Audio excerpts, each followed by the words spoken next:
Hey, what is up, guys? It's Kevin back again with a quick new video, just showing you guys what I've been doing and what I've been working on. Now, I'm gonna hit this really quick. The buy here pay here video, I started talking with a few people, and everybody around here knows what dealership I worked at, so I don't want to get into the whole people think I'm trying to slander a company or anything like that.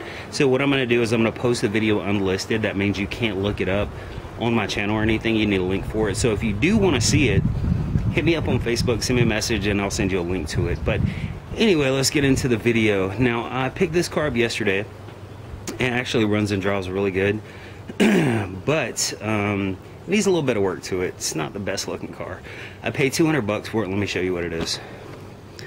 This is a 1994 Honda Civic EX. Like I said, it runs and drives good.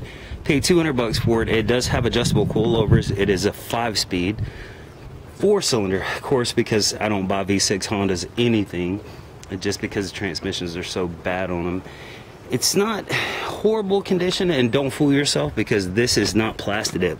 This is actually just crappy paint. This looks like a Mako paint job that's been on there for like 4 years. But $200 is not a bad deal, just because it does have completely adjustable coilovers. It has newer, lower control arm bushings. Basically all the bushings under it are new. It has 4-wheel disc brakes with drilled in slider rotors all the way around. Of course, the aftermarket 17-inch wheels. For $200, you really can't beat it. It does have the only real dent on the car is going to be this fender right here, but I have another fender over there that I'm going to put on it. Now I'm going to Plastidip this car, and hopefully it comes out looking decent. Now you can see the original color of the interior was gray, but somebody went in and changed the dash to a brown dash and brown seats and all that good stuff. But let me start it up for you. Now it has 196,000 miles. Now the cluster is original, but the dash has been changed. As you can see, the dash pocket is back here in the back.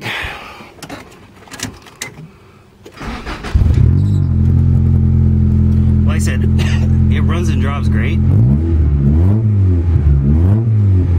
It's really loud because it has no muffler. Well, it has basically no exhaust after the catalytic converter. So what I'm going to do is make this kind of a, well, as you can see here, the center, I don't know why they did this, but the center of the hood is white. But the good thing about that is there's a dent right here and a dent right here. But even with the hood down, you can't really see it because it's white. So I think I'm going to leave that white so it doesn't look all beat up. Because like I said, the rest of the body doesn't really have any major dents or anything like that. It's got, you know, small stuff like this right here. But that's pretty much it. I'm going to make this a two-parter. I'm going to start working on the car. I'm going to Plastidip it. I do want to hit it with the sander because there are some spots with overspray, and Plastidip is not really going to cover that up. And also what I want to do is get it jacked up, and because it has the adjustable coilovers on it, I want to lower it a little bit more than it already is. Just make it, you know, look kind of sporty. You know, you don't see these a lot in 5 speeds, and a lot of people like them. So I'm going to lower it probably another ½ inch.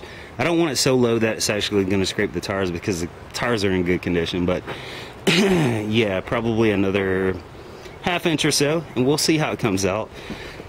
And yeah, that's pretty much it. You'll see it on the next video, and thank you guys for watching, and I'll talk to you later. If I can, I don't know how to do this. New camera, fuck you.